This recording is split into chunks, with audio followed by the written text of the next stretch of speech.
buat teman-teman yang tidak sempat ikutan bisa nanti join ya di kelas-kelas kita selanjutnya. Baik, Vini teman-teman dari semua. Garut, Pak. Vini Ya? dari Garut. Oh, dari Garut juga. Bareng Nah, Ibu ketemunya Bu Bu Fani. Hani. Ya. Wah, luar biasa ya.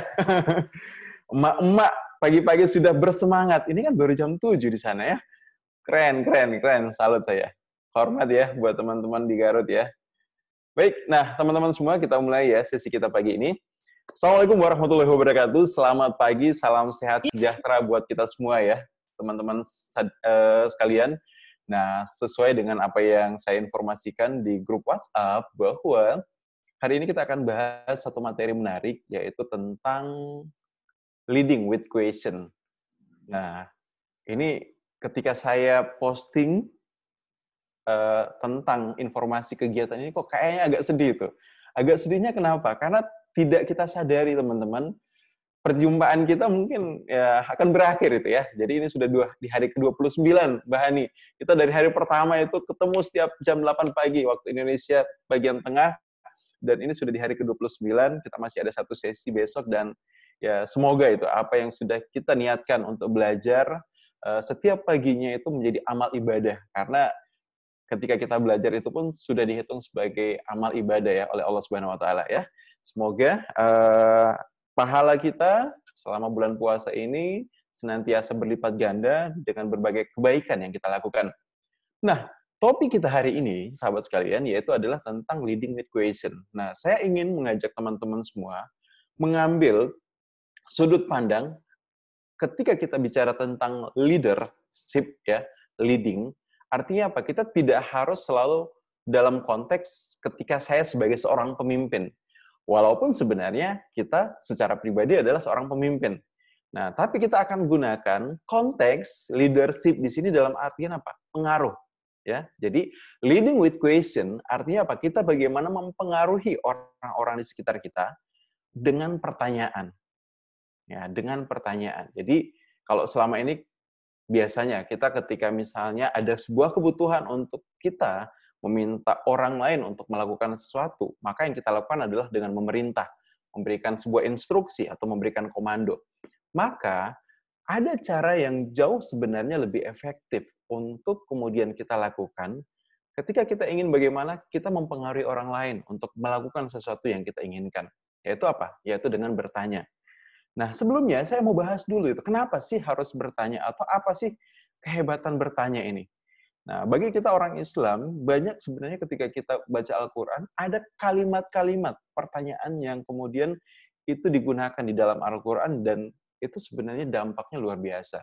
Misalnya, maka nikmat Tuhan mana lagi yang kau dustakan? Apakah kamu tidak berpikir?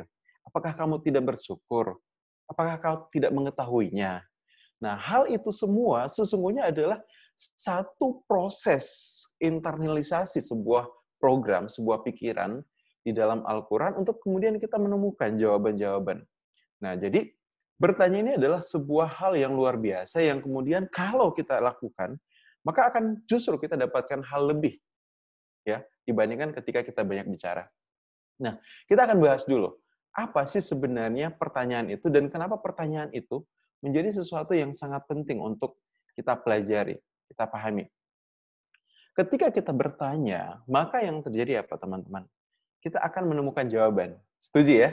Nah, dalam hidup ini, kita tidak akan menemukan jawaban apapun jika kita sendiri tidak bertanya.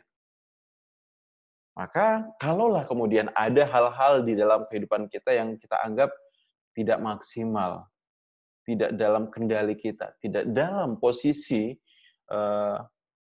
memberdayakan kita, maka bisa jadi selama ini kita tidak bertanya gitu. Nah, bertanya adalah hal yang sederhana, tapi sebenarnya kualitas bertanya kita, kalau menurut Anthony Robbins ya, jadi kualitas kehidupan seseorang itu sangat-sangat ditentukan oleh kualitas dia saat bertanya. Bagaimana cara dia bertanya, itu akan sangat menentukan bagaimana kehidupan dia. Orang yang ketika mampu bertanya dengan secara tepat, dia akan mampu kemudian menemukan jawaban-jawaban yang tepat untuk setiap masalah yang ada di hidupnya. Nah, sehingga manfaat dari ketika kita bertanya adalah kita akan menemukan jawaban. Nah, apakah sesimpel itu? Ya, sesimpel itu tentunya ya. Jadi bahwa kita hanya akan mendapatkan jawaban dari apa yang kita tanyakan. Nah, permasalahannya seperti ini. Kadang kita tidak pernah diajarkan secara khusus bagaimana bertanya. Padahal apa yang kita tanyakan itu yang akan menentukan apa yang menjadi fokus kita. Ya, jadi sebagai contoh, kebanyakan di antara kita ketika kita punya orang yang kita kasihi, orang yang kita peduli, kita ingin bagaimana mereka untuk lebih disiplin. Nah, yang kita tanyakan apa ketika misalnya dia datang terlambat? Biasanya, kenapa kamu terlambat? Ya betul, itu adalah contoh pertanyaan. Tapi pertanyaan yang bisa dibilang kurang tepat. Yang ketika itu ditanyakan, justru malah membuat orang ini menemukan berbagai macam alasan kenapa dia harus terlambat dan kenapa bahwa terlambat itu adalah hal yang benar untuk dia lakukan. Tapi ketika kemudian kita ganti cara bertanyanya dengan, oke, nah supaya kamu tidak terlambat atau supaya kamu bisa datang tepat waktu besok, kira-kira apa yang harus kamu lakukan? Maka ketika kita bertanya dengan cara seperti itu, yang terjadi, sahabat sekalian, coba perhatikan. Di dalam kepala dia, di dalam pikiran dia, apa yang terjadi? Dia akan mencari jawaban bagaimana caranya besok dia datang tepat waktu. Kalau kita tanyakan, kenapa kamu terlambat? Coba perhatikan. Kalau pertanyaan itu ada di kita. Maka otak kita secara otomatis apa? Akan mencari berbagai macam alasan, pembenaran. Kenapa saya terlambat? Oh iya, saya terlambat tadi kenapa? Karena airnya macet. Ya, PDAM airnya sedang bermasalah. Atau misalnya, oh karena saya telat mendapatkan angkot misalnya. Dan berbagai macam hal yang kemudian kita anggap sebagai pembenaran kenapa kita terlambat. Tapi ketika kita bertanya kepada orang tersebut, apa yang bisa kamu lakukan agar kamu bisa datang tepat waktu, maka itu memprogram pikiran dia untuk apa? Fokus pada solusi. Ya, seperti itu ya, sederhananya. Nah, apalagi yang menarik dari pertanyaan? Pertanyaan itu membuka pintu yang selama ini tertutup ketika tidak ditanya. Artinya apa? Banyak hal yang sebenarnya bisa kita kembangkan dalam diri seseorang, yang itu kalau kita kemudian trigger dengan sebuah pertanyaan, maka segala kemungkinan itu akan lebih banyak muncul dibandingkan ketika kita tidak tanyakan. Jadi, contoh misalnya, kita minta seseorang melakukan sesuatu. Misalnya apa? Presentasi, misalnya mungkin mengerjakan sebuah laporan. Nah, ketika kemudian kita hanya menyuruh dia, yang biasanya terjadi apa? Oke, dia akan kerjakan, dia akan lakukan itu. Sebatas apa yang kemudian dia anggap itu merupakan hal yang dia harus lakukan. Ya, seringkali ya kita misalnya, wah, saya ingin bagaimana orang yang ada di sekitar saya itu bisa do more, ya, melakukan lebih dari yang sekedar kita suruh. Tapi yang terjadi apa? Kita kadang-kadang kecewa. Ya, yang dia lakukan adalah sama persis dengan apa yang kita suruh, tidak ada lebihnya. Padahal bisa nggak kita kemudian trigger, bantu orang tersebut untuk apa? Lakukan lebih dari apa yang dia bisa. Ya sangat bisa tentunya. Bagaimana caranya? Ya dengan bertanya. Kita tanya itu misalnya, oke, nah ini ada satu pekerjaan. Kira-kira ada nggak yang kamu bisa buat lebih dari apa yang diminta dari pekerjaan ini? Ya apapun lah. Ya, ketika kita bertanya seperti itu, apa yang terjadi? Kita men-trigger cara dia berpikir, kita men-trigger bagaimana cara dia mengolah segala informasi yang ada untuk dia kembangkan.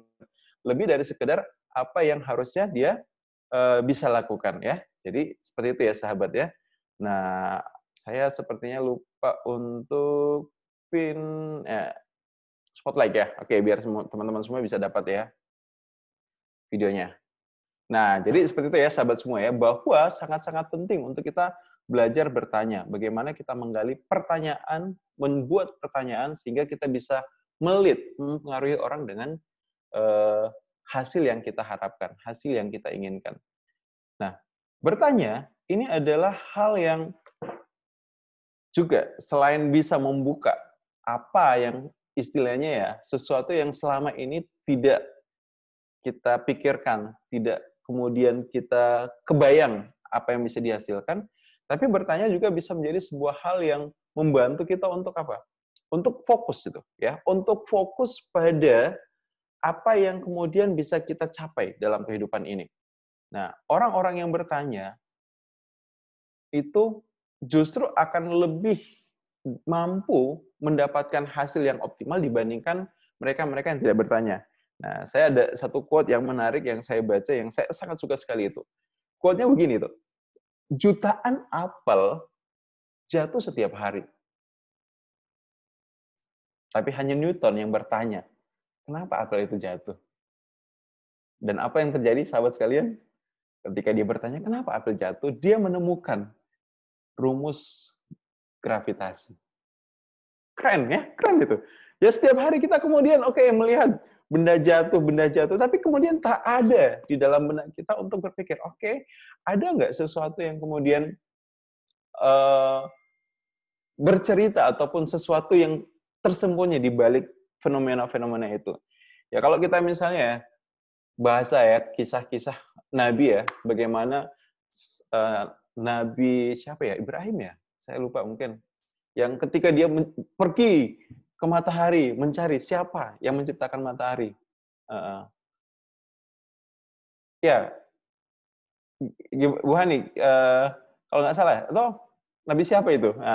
Nah, jadi Iya, ya betul. Ibrahim betul ya. ya, Nabi Ibrahim itu ya. Jadi dia mencari itu. Siapa yang menciptakan bulan? Siapa yang menciptakan gunung? Siapa yang menciptakan alam semesta? Dan dari pencarian itulah kemudian dia menemukan Tuhan. Bahwa segala sesuatu yang ada di muka bumi ini pasti ada yang menciptakan. Jadi, sahabat sekalian, bertanya adalah hal yang luar biasa. Nah, di sesi sebelumnya, ketika kita bahas tentang communication skill, atau kita membahas lebih spesifik tentang bagaimana selling skill. Nah, beberapa kali saya menegaskan bahwa dulu memang betul, saat kita jualan, maka metode yang diajarkan kepada kita, kalau kita mau jualan adalah apa? Banyak bicara, banyak presentasi. Ceritakan apa yang menjadi kelebihan dari produk kita, benefit dari produk kita, apa feature-feature-nya. Ceritakan bagaimana hebatnya perusahaan kita, bagaimana kemudian reward yang didapatkan oleh orang-orang kita. Nah, metode itu adalah metode yang bisa dibilang sudah konvensional, sudah ketinggalan zaman. Itu adalah metode yang berjaya di zaman Zig Ziglar ya, tahun 80-an, 70-an. Nah, sekarang banyak para super sales yang kemudian menemukan bahwa ternyata bukan ketika kita banyak bicara yang kemudian kita bisa banyak mempengaruhi orang. Bukan ketika kita banyak memberikan informasi yang kemudian membuat orang akhirnya buat sebuah keputusan. Akan tetapi apa? Ketika kita mau bertanya. Ya, hikmah kenapa kemudian kita dikasih 2 telinga dan 1 mulut adalah supaya apa? Kita mau mendengar dan kita akan bisa mendengar banyak hal ketika kita bertanya. Sebuah closing dalam sebuah penjualan itu akan terjadi ketika apa? Kita mau bertanya kepada prospek. Tanya misalnya, Pak, Bu, dalam hidup ini apa yang penting buat Bapak, buat Ibu? Ya, saya yang penting itu bagaimana anak-anak bisa makan. Misalnya bisnis Anda kemudian bisa menawarkan sebuah penghasilan ekstra buat mereka yang kemudian Anda tanya. Maka apa? Itu adalah pintu masuk gitu. Ya. Jangan kemudian ketika misalnya orang ya bagi saya yang penting itu adalah apa? Ya, saya bisa kembali ke Ilahi Robbi dengan bekal. Anda tawarkan, Bapak nanti Bapak dapat ini, Bapak dapat itu, bahagianya nanti kalau bisa begini, bisa begitu. Ya, kita akan mentok di situ. Mungkin akhirnya apa? Kita hanya akan dapat jawaban, nah, saudara, itu dunia itu. Kita nggak butuh itu. Akhirnya apa? Ya akhirnya apa? Kita akan mental. Padahal bisa nggak ketika misalnya si orang yang kita ajak bicara itu berkata, yang paling penting bagi saya adalah menyiapkan bekal untuk hari akhirat. Nah, betul sekali Bapak. Ketika kita hidup ini bisa menyiapkan hal terbaik untuk akhirat kita, maka rasanya plong itu. Itulah kenapa di dalam Islam, ya seorang muslim harus kaya. Agar apa? Dia tidak menjadi beban bagi orang di sekitarnya, kan? Nah, jadi ya harus kaya, kemudian dia bisa menafkahi keluarganya secara maksimal gitu. Bisa bersedekah, bisa haji. Ya, jadi ya menjadi muslim yang kuat, yang kaya, yang berdaya itu adalah cara bagaimana kita menyiapkan bekal akhirat kita agar bisa maksimal, ya. Sholat iya, zikir iya. Tapi ketika kita bisa do more, maka yang terjadi kita akan punya dampak yang maksimal untuk umat. Nah, Anda bisa masuk lagi itu. Apakah menawarkan sebuah program kerjasama, menawarkan produk, dan sebagainya. Dan kalau itu yang terjadi, klop rasanya itu. Maka bisa dibilang apa? Sangat-sangat sulit untuk kemudian Anda mendapatkan penolakan. Kenapa? Karena yang tadi itu, ya apa yang Anda tawarkan, apa yang Anda presentasikan, apa yang kemudian Anda sentuh adalah sesuatu yang betul-betul dari dalam dirinya itu. Kenapa kok kita bisa tahu? Ya karena kita bertanya. Kalau kita nggak bertanya, pintu itu nggak kebuka. Ya, kesempatan itu nggak akan hadir itu. Dan inilah yang kemudian yang butuh kita tanyakan, kita lakukan ya. Jadi impact dari bertanya.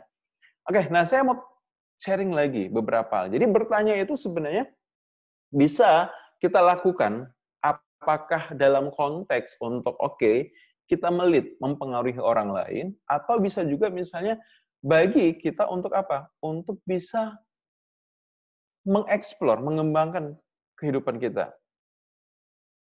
Nah, jadi ketika kuliah ya, waktu kuliah saya ikut sebuah kegiatan biasa ya, kemahasiswaan. Jadi di acara kemahasiswaan itu apa yang terjadi? Biasalah kemudian ada sesi-sesi perenungan yang kemudian membuat kita belajar untuk menyadari diri. Nah, ada satu pertanyaan yang itu ditanyakan ya, yang ditanyakan kepada saya dan ketika ditanya pertanyaan itu saya kayak blank, kayak diam sejenak dan kemudian oh, sesuatu yang tidak pernah saya bayangkan ya. Ya, jadi pertanyaannya apa itu? Apa yang ingin kamu lakukan dengan hidupmu? Apa yang ingin kamu lakukan dengan hidupmu? Nah, sekarang saya ingin mengajak teman-teman semua, sahabat semua, ya. Jadi, ketika Anda ditanya dengan sebuah pertanyaan seperti ini, simple. Oke, teman-teman, sahabat sekalian, apa yang ingin Anda lakukan dengan hidup Anda itu? Maka kira-kira, coba kalau kita renungi pertanyaan ini secara mendalam, kita akan menemukan jawaban apa? Saya kasih waktu ya, mungkin ya 1 menit lah ya, untuk kemudian kita coba merenungkan. Ya, jadi silakan teman-teman, gali ke dalam diri kita, ketika kita ditanya, apa yang ingin kita lakukan dalam hidup ini, apa yang ingin kita lakukan dengan hidup kita, maka kira-kira Anda akan menemukan jawaban apa itu. Oke, ya, silakan. Nah,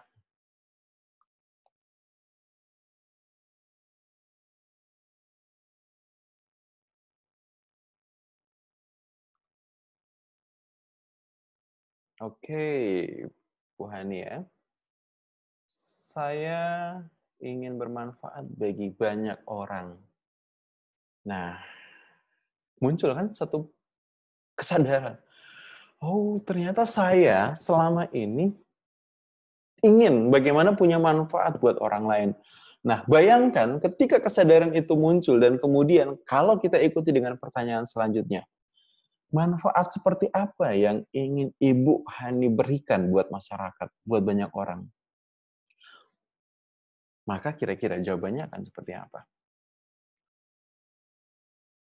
Nah, sahabat sekalian, sangat terasa itu ketika kita menggali ke dalam diri kita bahwa ada banyak hal sebenarnya yang bisa dibilang sebuah gairah yang ingin keluar, yang ingin kemudian diwujudkan, yang ingin kemudian dieksplor. Dan semua itu hanya butuh pertanyaan, hanya butuh hal-hal yang kemudian bisa secara spesifik kita trigger agar muncul. Ya, saya tidak ingin melewatkan waktu saya dengan sia-sia. Oke. Apa yang Anda ingin lakukan dengan hidup Anda? Saya ingin bermanfaat dan saya tidak ingin melewatkan waktu saya dengan sia-sia. Kenapa? Ya karena ibaratnya kita dalam hidup ini apa? Seperti orang yang sedang menaiki taksi dengan argo tertentu gitu ya. Dengan ya batasan tertentu ya, kita akan hanya bisa mencapai itu dalam memainkan permainannya menaiki taksi itu dalam waktu 1 jam ya. Setelah itu ya kita akan tiba di tujuan. Nah, berarti apa? Ya, ketika kita sadari bahwa hidup ini akan berakhir, maka detik demi detik adalah sesuatu yang jangan sampai disia-siakan. Oke ya, ada Pak Albi, ingin berguna bagi banyak orang. Ya, jadi rasakan itu Pak Albi ya, bagaimana ingin berguna bagi banyak orang. Bermanfaat untuk diri sendiri, juga bermanfaat bagi orang lain, dan selalu dirindukan walaupun saya tidak ada. Wow, Bu Vini. Nah, jawaban ini itu akan semakin mengukuhkan siapa sih saya dan apa yang saya inginkan dalam hidup. Bahkan, kita akhirnya bisa jadi satu punya visi besar ke depan. Ya, apa yang Ibu Vini barusan sebut adalah sebuah visi ke depan. Bagaimana saya ingin ketika saya suatu saat harus meninggalkan kehidupan ini, maka apa yang orang ingat dari saya? Apa yang orang kenang dari saya? Apa yang orang ketahui dari saya? Nah, hal itu ya yang bisa kita gunakan. Nah, jadi ada pertanyaan-pertanyaan kalau secara pribadi yang saya pikir, wah, pertanyaan itu kalau kita akan sering lakukan buat diri kita, akan mendevelop diri kita menjadi luar biasa. Ya, seperti tadi ya, pertanyaan apa yang kita inginkan dari kehidupan kita. Nah, atau pertanyaan simpel yang biasa saya lakukan setiap harinya. Adakah hal baru yang saya pelajari hari ini? Nah, coba sekarang tanyakan kepada teman-teman semua, ya, setiap hari tanyakan dalam diri, gitu ya. Apalagi ketika menjelang tidur itu. Tanyakan pada diri itu, adakah hal baru yang saya pelajari hari ini? Adakah saya memastikan diri saya setiap hari bertumbuh? Ya. Sudahkah saya menguasai sebuah keterampilan baru hari ini? Atau misalnya, oke, kita ingin do something more dalam kehidupan ini. Adakah hal yang bisa saya ubah dalam kehidupan ini? Adakah hal yang kemudian bisa saya kerjakan? Ya, jadi hal-hal tersebut ya, sahabat semua ya, yang itu kalau kita tanyakan dalam hidup kita, itu akan mengubah hidup kita. Mengubah bagaimana cara kita berpikir, mengubah bagaimana cara kita merasa, dan mengubah bagaimana cara kita menjalani kehidupan ini. Nah, sekarang kita bicara tentang konteks ya, dalam konteks seorang pemimpin. Nah, jadi kita semua sepakatlah bahwa setiap kita adalah pemimpin. Dan kita sepakat bahwa semakin besar kapasitas kepemimpinan saya, maka akan membutuhkan semakin banyak kompetensi. Nah, sehingga penting di dalam kehidupan ini, kita mendrive diri kita, mempengaruhi diri kita untuk punya satu konsep pengembangan. Yang itu nantinya akan membantu kita untuk mendevelop diri kita. Nah, jadi sekarang misalnya konteksnya ya, teman-teman semua, sahabat semua, Anda adalah pemimpin. Anda adalah pemimpin. Bagi diri Anda sendiri, bagi tim Anda, bagi orang di sekitar Anda, bagi bisnis Anda, bagi keluarga Anda, bagi organisasi Anda. Nah, ketika Anda menjadi seorang pemimpin, maka ada hal-hal yang bisa Anda tanyakan pada diri sendiri itu yang untuk men-trigger bagaimana Anda bisa tumbuh menjadi seorang pemimpin yang hebat. Jadi, yang pertama adalah kita bisa gunakan pertanyaan pertumbuhan. Seperti apa pertanyaan pertumbuhan? Yaitu, apakah saya sudah berinvestasi untuk diri sendiri? Sebagai seorang leader, Anda akan bisa mengembangkan organisasi atau tim Anda ketika Anda mengembangkan dan menumbuhkan diri Anda. Maka, pertanyaan pertumbuhan, sudahkah saya berinvestasi untuk pertumbuhan diri saya hari ini? Adalah satu trigger yang kemudian bisa kita gunakan, mendevelop diri kita untuk apa? Semakin bertumbuh, memastikan diri kita terus berkembang. Nah, yang kedua, yaitu jenis dari pertanyaan memotivasi ya. Sudahkah saya tulus atau apakah saya tulus ketika berinteraksi dengan orang lain? Ketika saya ketemu dengan anggota tim, ketika saya bertemu dengan customer, ketika saya bertemu dengan saudara, ketika saya berhadapan dengan teman, maka sudahkah saya tulus saat berinteraksi seperti itu?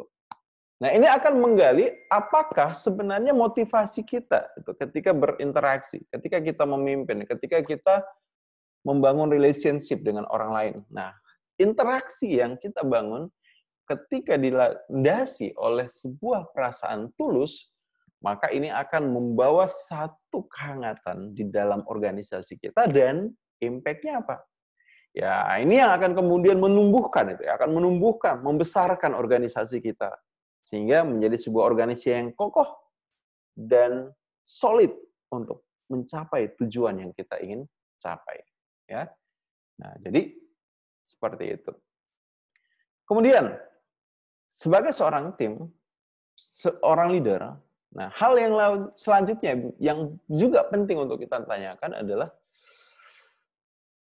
apakah sebagai seorang leader, ya, apakah saya sebagai seorang leader telah memberikan atau memberi nilai tambah kepada anggota tim saya?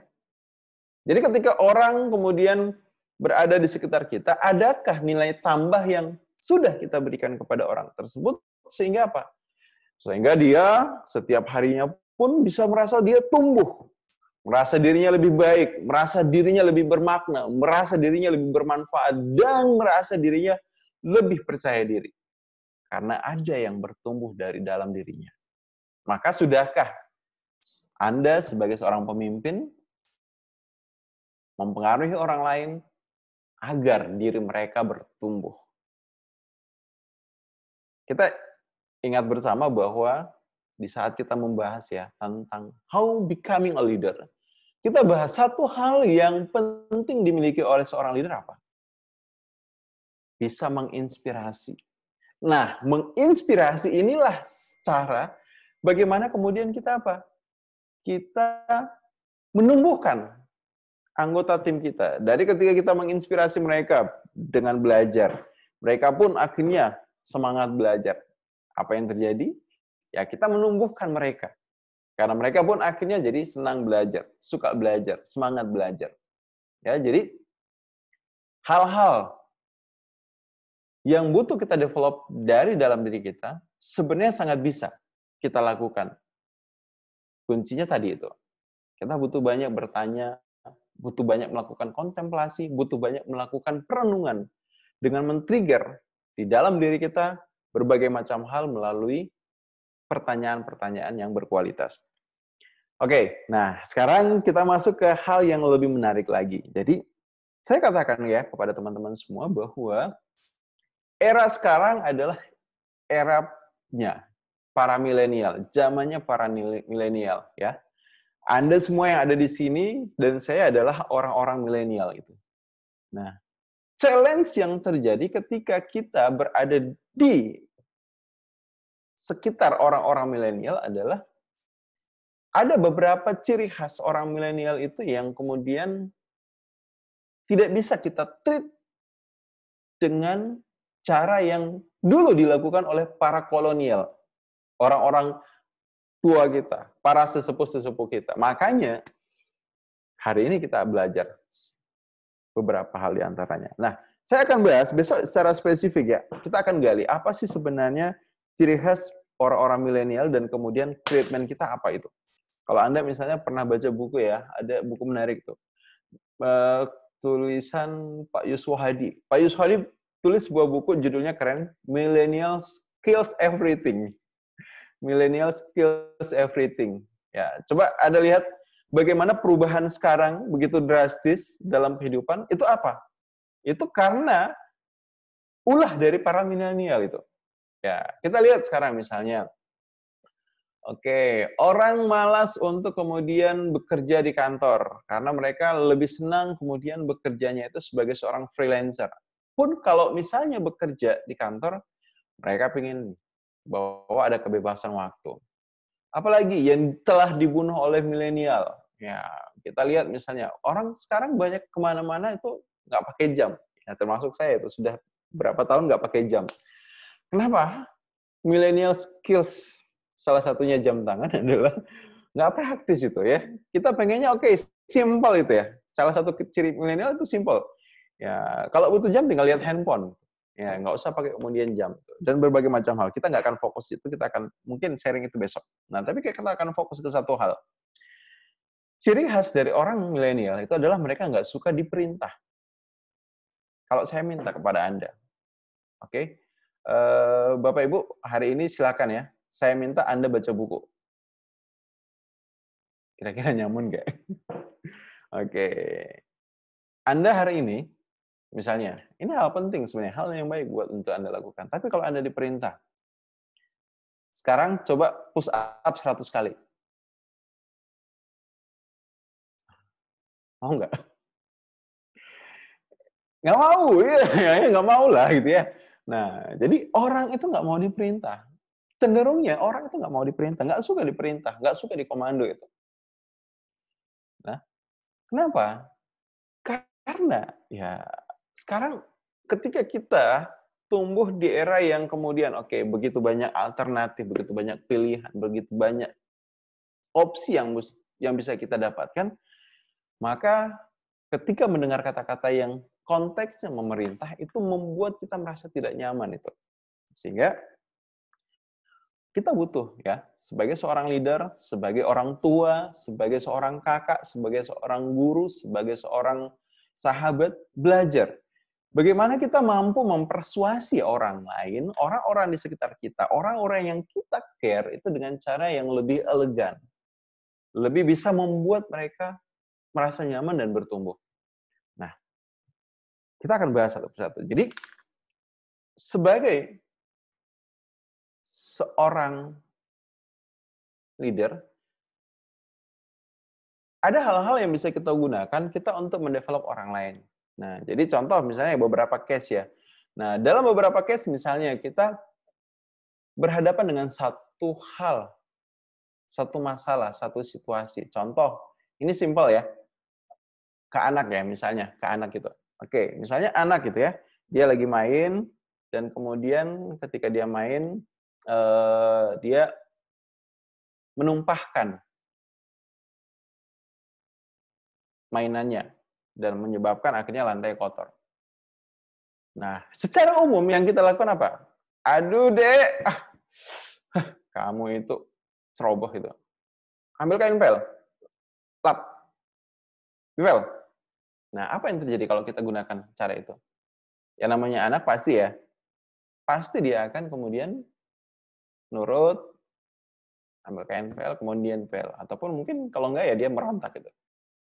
Tapi pun ketika misalnya si anak mengepel lantai yang kotor karena ketumpahan bahan mainannya, kita perhatikan itu, ekspresi wajahnya. Apakah dia melakukannya dengan hati yang gembira, dengan perasaan senang, atau justru kelihatan mendongkol itu. Nah, secara umum apa ya? Ya disuruh ngepel itu ya dongkol ya, jengkel gitu. Tapi coba kita ubah dengan skenario misalnya, situasinya sama, tapi kemudian ketika tumpah yang kita tanyakan ke dia, "Oh tumpah ya? Mhm. Kira-kira menurut Anda gimana selanjutnya?" Nah, kita tanya itu, ya kira-kira gimana Dek? Kira-kira selanjutnya seperti apa Dek? Nah, atau menurut Adek gimana nih? Nah, dia mungkin akan kemudian diam sejenak dan ya karena dia merasa bersalah ya biasa pasti orang tahu kalau dia salah. Tapi ketika dia tahu dia salah dan kemudian ya tidak dimarahi ataupun akhirnya diperintah, tapi kemudian ditanya, "Oke, nah menurut Adek gimana nih baiknya?" Nah, dia akan kemudian seakan-akan apa? Bukan seakan-akan sih, Ya, di dalam otaknya karena kita trigger dengan menurut adik gimana, apa yang terjadi? Dia akan berpikir, oh ini harus dibersihkan itu, ini harus dipel. Dan yang dia lakukan adalah dia akan jawab, kira-kira menurut adik gimana nih? Ya, ini harus dipel mah, harus dibersihkan lagi itu. Ya, kita tinggal senyum saja dan bilang, oke. Dan kita akan melihat, dia akan berlarian, dia akan mengambil tangkai pel, dia akan kemudian membersihkan apa yang sudah dia tumpahkan tadi dengan hati yang gembira. Kenapa hati yang gembira? Karena pertama, yang dia lakukan adalah hasil dari ide dia. Hasil dari usulan dia. Yang kedua, ya dia akan melakukan dengan hati yang gembira. Kenapa? Karena dia nggak disuruh. Ya dia lakukan itu dengan independensi dia. Kesungguhan hati dia, dengan bebas. Karena dia memang mau melakukan itu. Bukan karena dipaksa orang. Ya, jadi, nah ada beberapa pertanyaan ya, teman-teman semua yang bisa kita gunakan untuk menyuruh orang tanpa orang itu merasa disuruh. Nah, ya, apa yang pertama? Yang pertama tadi itu, ya Anda tanyakan kepada orang di sekitar Anda, bagaimana menurut Anda? Ketika ada sesuatu yang salah atau ketika misalnya ada yang butuh dilakukan, simple. Nggak usah suruh dia, nggak usah perintah orang itu, nggak usah kasih komando. Anda coba trigger dengan pertanyaan simple. Menurut kamu gimana? Nah, bagaimana menurut kamu? Oke, nah, bagaimana menurut teman-teman? Kalimat bagaimana menurut teman-teman, mau nggak mau itu kemudian men-trigger otak kita berpikir. Ya, apapun itu, ya otak kita sudah jadi berpikir ya. Itu yang pertama ya. Jadi silakan Anda latih bagaimana menggunakan kalimat ini itu di dalam berbagai konteks. Oke, bagaimana menurut kamu? Nah, yang kedua, nah, as a leader, kita butuh juga bagaimana untuk menunjukkan. Kalau kita kemarin belajar bahwa salah satu challenge dari seorang leader itu adalah bagaimana senantiasa mampu menginspirasi tim dengan menyentuh hati mereka, dengan merangkul jiwa mereka melalui memberikan perhatian, memberikan pujian, kemudian memberikan penghargaan. Nah, sekarang konteksnya, kalau kita dalam posisi misalnya sudah meminta beberapa anggota tim kita bekerja melakukan sesuatu, maka penting untuk kita apa? Menunjukkan bahwa kita care, kita perhatian dengan mereka. Dan care kita, perhatian kita, kita bisa ungkapkan dengan pertanyaan. Oke, apa nih yang bisa saya bantu? Apa nih yang bisa saya kerjakan? Apa nih yang bisa saya lakukan? Ya, sesimpel itu, teman-teman. Kita akan menemukan betapa ajaibnya kalimat itu. Ketika kita misalnya, oke, ngelihat tim kita sedang bekerja dan kemudian kita ngelihat kok kerjanya agak lambat nih. Kemudian kita datang, oke, nah biar cepat apa yang bisa saya bantu? Apa sih yang bisa saya lakukan itu? Apa yang bisa saya kerjakan nih, biar kita bisa cepat? Nah, ketika misalnya tim merasa, mereka tersadar itu ketika ada pertanyaan seperti itu, sebenarnya apa? Pertanyaan itu adalah teguran buat mereka. Dan kemudian mereka akan bilang, oh, nggak ada Pak, aman-aman semuanya itu. Dan mereka bisa jadi lebih cepat lagi, lebih gesit lagi, lebih cekatan lagi bekerja. Tanpa kemudian kita suruh. Tanpa kemudian kita bilang, kok lambat? Cepat ya. Nah, seperti itu. Nah, kalau misalnya, oke, ya lebih cepat lagi itu. Itu harus 2 kali lebih cepat. Nah, itu rasanya tidak nyaman buat mereka. Tapi ketika kita datang dan kemudian kita bertanya, apa nih yang bisa saya bantu biar cepat selesai? Mereka langsung punya kesadaran di dalam diri, saya lambat ya ternyata. Akhirnya mereka melakukan dengan cepat, dan itu sepenuhnya adalah karena kesadaran diri. Bukan karena diperintah. Ya, oke? Nah, sip. Oke. Nah, jadi kata yang kedua, kalimat yang kedua yang bisa Anda praktikkan. Nah, sekarang sometimes kita ada dalam situasi itu. Situasi misalnya, oke, ada hal yang keliru, ada hal yang salah, ada hal yang kurang sesuai dengan ekspektasi kita yang terjadi dan kemudian ya kita harus terima itu keadaan itu. Misalnya seperti ini ya. Oke, kita minta mereka melakukan sesuatu dan kemudian gagal itu. Nah, maka ya opsinya ada dua. Kalau cara kolonial adalah kemudian Anda panggil tim Anda, kemudian Anda marahi. Anda panggil anak Anda, kemudian Anda marahi. Ya, kenapa kok kamu bisa dapat nilai jelek gitu? Ya. Misalnya, oke, kenapa kok kalian teledor seperti itu? Kita nggak capai target nih, dan sebagainya. Maka yang terjadi, Anda membuat tim Anda merasa tertekan dan bisa jadi itu mental dan moral mereka kemudian jatuh. Tapi coba ketika di situasi yang sama Anda gunakan bukan banyak bicara, bukan memerintah, bukan memberi komando, tapi Anda gunakan pertanyaan.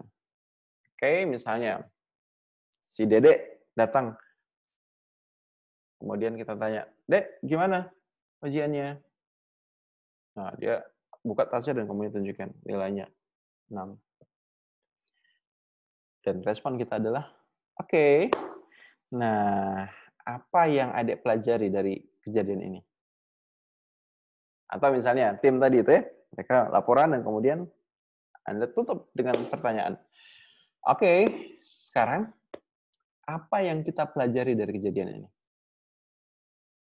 Ya, si Adik yang nilainya jelek, itu sudah tahu kalau nilainya jelek dan dia sadar dia salah gitu. Sehingga nggak perlu kemudian kita marahi, hanya untuk kemudian dia tahu dia salah. Nah, ketika kita bertanya, oke, apa yang bisa kita pelajari dari kejadian ini? Itu membantu dia untuk memfokuskan pikiran pada apa? Pada bagaimana menemukan solusi, pada bagaimana untuk kemudian tahu itu. Next, apa yang harus dia lakukan supaya tidak kejadian seperti itu. Ya. Kalau kita marahi, ya pasti mentalnya langsung down itu dan kemudian dia merasa tidak nyaman dan next mau suruh belajar pun ogah-ogahan gitu ya. Ya kenapa? Karena sudah down kan mentalnya kan habis dimarahi gitu kan. Nah, begitu juga dengan tim kita itu kan. Kenapa kok kamu begitu itu? Kenapa kok tidak capai target itu? Kenapa kok telat gitu? Ya mereka sudah tahu mereka telat, mereka sudah tahu mereka salah apa, mereka sudah tahu kelirunya di mana, mereka sudah tahu penyebab gagalnya apa. Tanpa harus kita kasih tahu itu. Sehingga kita cukup trigger dengan pertanyaan. Oke, guys, oke tim semua. Oke teman-teman, oke. Sekarang apa yang sudah kita pelajari dari kejadian ini? Kemudian yang kita lakukan apa? Minta mereka bicara satu persatu. Kalau kamu apa yang kamu pelajari? Kalau kamu apa yang kamu pelajari? Kalau kamu apa yang kamu pelajari? Adek gimana? Apa yang Adek pelajari? Ini. Ada lagi nggak? Ini, ada lagi nggak? Oke, jadi dari apa yang Adek sudah simpulkan Adek pelajari, apa yang mau Adek lakukan? Ya. Oke, teman-teman semua, kita sudah belajar banyak hal dari kejadian ini. Apa yang bisa kita maksimalkan sekarang? Apa yang bisa kita kerjakan sekarang? Apa yang sudah bisa mulai kita perbaiki sekarang? And then, ketika itu terjadi, ya, masalah selesai dengan sangat-sangat baik, tanpa kemudian ada emosi. Ya, emosi ya. Jadi emosi itu ada kemudian, greget, ada marah-marah, ada kemudian dongkol, jengkel, dan yang pastinya, ya kalau kita pernah mengalami, that's membuat satu hari kita jadi nggak enak gitu. Kita jadi nggak bagus itu. Ya, sebel. Ya. Apakah kamu tidak bersyukur? Apakah kamu tidak berpikir? Apakah kamu tidak mengetahuinya? Atau nikmat Tuhan mana lagi yang kamu dustakan? Ya sudahlah, corona biarlah berlalu. Itu corona biarlah ada di mana-mana. Tapi ya, nikmat Tuhan mana yang mau kita dustakan yang tetap masih dikasih ke kita gitu. Oke, sahabat sekalian.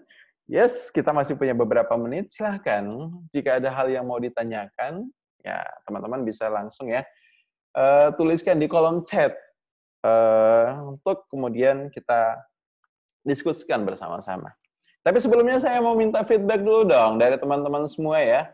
Di bagian kolom partisipan, ya itu Oke, kan ada chat.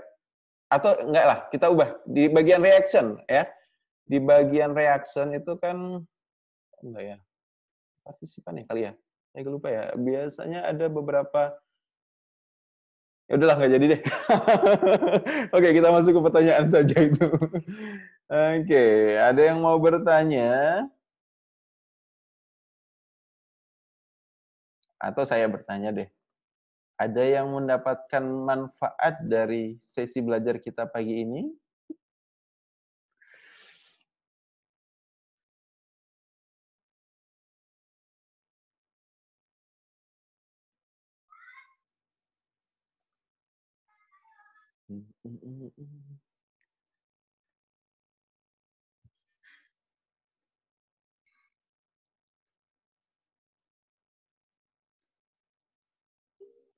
Oh ada. Oke, silakan Ibu Rini. Ya, ada pertanyaannya.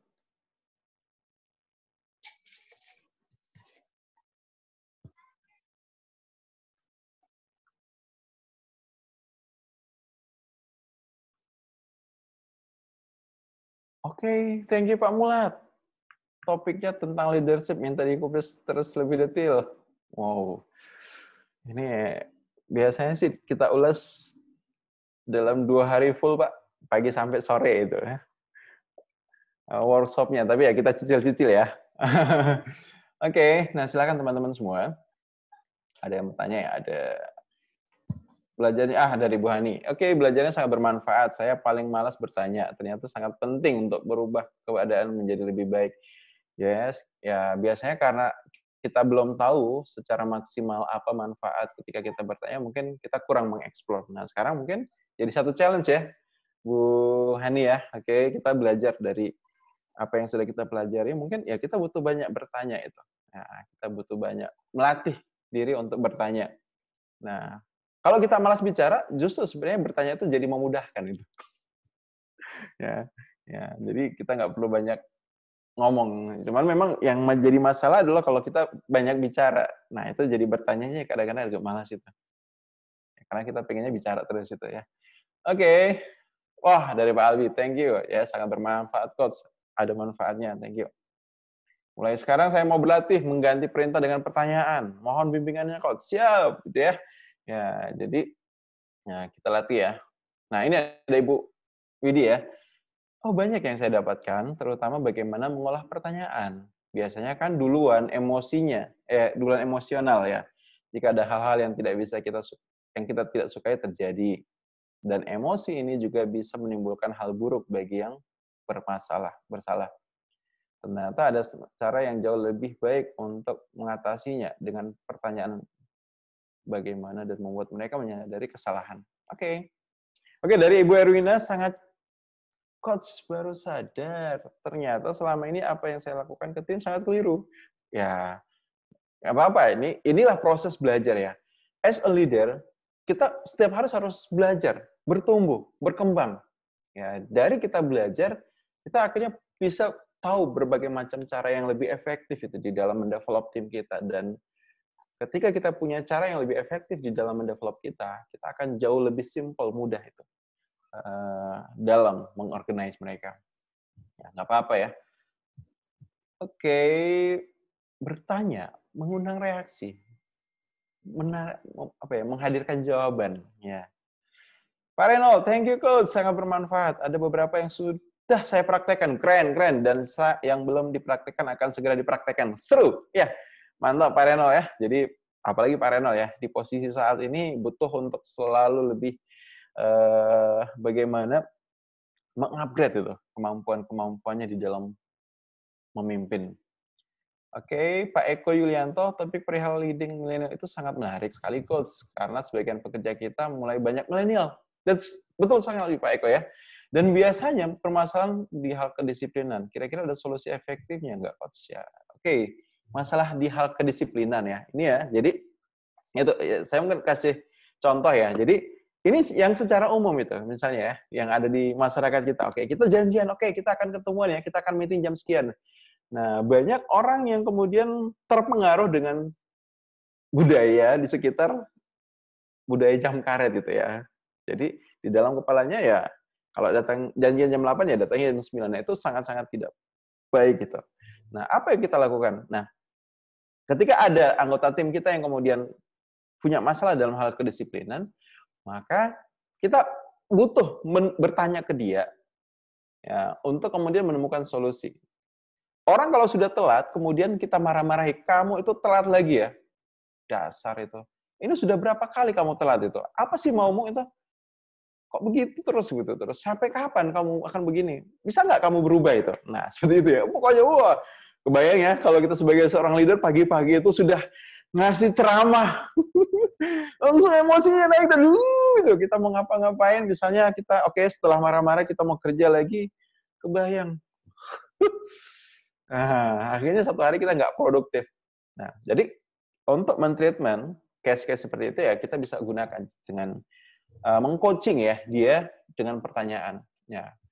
Bertanyanya adalah seperti ini ya. Jadi jangan tanya mengapa kamu terlambat. Kalau kita bertanya mengapa kamu terlambat, kata mengapa itu hanya akan kemudian men-trigger orang untuk mencari alasan. Sama seperti apa? Oke, ini ada kebakaran. Mengapa kebakaran? Apinya nyala. Kok mengapa kebakaran? Mengapa ada api di situ? Mengapa apinya mungkin besar itu? Ya, keburu habis rumahnya, Bu. Pak. Ya, tapi kalau misalnya kita fokusnya oke pada solusi. Ya, jadi kita tanyakan, oke, bagaimana supaya apinya padam? Oke, bagaimana apinya biar nggak makin besar? Yang terjadi apa? Kita segera misalnya ketika bertanya hal itu, membuat orang selalu langsung fokus. Oke, harus cari air, harus cari kain basah, dan untuk padamkan apinya. Bertanya mengapa, hanya memfokuskan kita pada masalah, dan fokus pada masalah itu menjauhkan kita pada solusi. Ibarat kalau kita bergerak ke barat, kita otomatis meninggalkan timur. Kita memberatkan yang kanan, meringankan yang kiri. Nah, sehingga apa yang kita lakukan ketika menghadapi case itu? Ya, kita tanya ke yang bersangkutan. Oke, Dek. Nah, kamu sudah tahu ya, kamu sering terlambat. Nah, saya mau tahu, saya pengen sharing dengan kamu, pengen tanya ke kamu. Kira-kira, menurut kamu, apa hal yang kamu butuh lakukan agar kamu bisa datang lebih tepat waktu besok? Apa ya? Nah, itu kan, orang langsung mikir kan, apa ya? Apa ya? Nah, ketika kita bertanya, please stop, tahan mulut. Jangan ketika kamu jawab sendiri itu misalnya, ya, kamu bangun pagi ya. Kalau kita bilang, oke, kamu bangun pagi, padahal sebenarnya dia juga sudah bangun pagi. Ya, yang bikin dia terlambat itu bukan karena dia telat bangun itu, yang bikin dia terlambat misalnya ya karena ada case, situasinya misalnya ya dia harus ngantarin dulu adiknya, anaknya dulu kan, sehingga atau misalnya dia harus tukaran dulu kendaraan dan sebagainya. Jadi sometimes kita itu apa? Suka maksain sepatu kita dipakai orang gitu. Kita maksain, oke, kamu kalau bermasalah ini kan itu dari pengalaman saya masalah begini itu karena ini tuh. Maka solusinya ini itu. Nah, itu yang terjadi kalau kita misalnya ceramahin, marahin dia itu. Tapi kalau misalnya oke, kita gali itu. Oke, menurut kamu apa yang harus kamu lakukan? Oke, mungkin yang bisa saya lakukan adalah A gitu ya. Saya harus ngomong dulu. Adik saya minta dia untuk mandinya lebih pagi biar saya bisa antar lebih awal gitu. Misalnya dia udah bangun jam 5 pagi kan, jam 4 pagi itu. Adiknya, namanya adiknya kan, anak-anak kan juga, ya dia bangun sesuka-sukanya dia itu. Dia anaknya mungkin adiknya bangun jam 6, setengah 7. Ya dia buru-buru mandiin, akhirnya telat, nyiapin, telat ke sekolah, pas ke kantor, telat deh. Nah, jadi itu. Misalnya, oke, kita gali apa lagi itu? Apa lagi? Minimal, coba minta dia untuk temukan tiga solusi. Yang itu dari diri dia, bukan yang kita paksakan gitu. Setelah dia dapat 3, nah kita tinggal tanya gitu. Oke, dari ketiga hal ini, kira-kira yang mana yang paling mudah mulai kamu lakukan, yang bisa kamu praktekkan mulai besok. Jadi jangan kita paksain ya. Kira-kira ini 1, 2, 3 tuh. Oke, mulai besok kamu bikin yang ini ya. Jangan itu. Nah, jadi minta dia untuk memikirkan apa yang bisa dia lakukan, apa yang akan dia lakukan, and then mungkin kita tinggal kasih closing itu. Oke, nah sekarang kamu sudah tahu kan apa yang mau kamu lakukan. Ini kira-kira nih, Kalau kamu berhasil melakukan itu dan berhasil datang tepat waktu, oke, hal apa yang mau kamu lakukan untuk merayakannya? Nah, jadi kasih reward. Jangan dari kita, dari dia itu. Atau kalau misalnya sebaliknya, kamu sudah plan nih, pengen melakukan itu, dan kemudian ternyata kamu tidak lakukan. Kira-kira, kamu pengen kasih punishment buat diri kamu seperti apa itu? Biar kita fair itu ya. Saya nggak akan menghukum kamu, tapi ya bagaimana, oke, coba. Nah, kita diskusi lah. Oke, Mas, kalau misalnya saya tetap besok tidak datang tepat waktu ya, nggak apa-apa. Saya akan traktir teman-teman saya di kantor makan. Ya biar apa? Dia punya trigger juga untuk oke, saya bangun pagi-pagi harus semangat, harus jangan sampai terlambat, harus datang tepat waktu. Kalau nggak apa, uang saya habis buat traktir teman-teman. Nah, ada motivasi lah ya. Ada motivasi ya, seperti itu ya. Oke, thank you ya. Oke ya. Semoga ya Pak Eko ya itu bisa membantu menjadi solusi. Ya, makasih banyak Pak Eko. Ya, teman-teman semua, wah sayang sekali ya waktu kita sudah selesai. Ya, ada hal yang mau saya lakukan lagi pukul 9 ini. Terima kasih ya buat teman-teman semua. Senang sekali bisa hadir, bisa berjumpa dengan teman-teman semua. Semoga ada manfaat ya buat teman-teman semua ya. Ya, oke. Dan kita masih punya satu sesi di bulan Ramadan ini. Kita masih akan bahas satu lagi materi tentang leadership dan ya semoga ini bisa menjadi ilmu yang bermanfaat buat kita semua. Oke, semuanya, thank you ya, terima kasih. Ya, salam buat keluarga. Stay safe ya, dan bye-bye. Wassalamualaikum warahmatullahi wabarakatuh.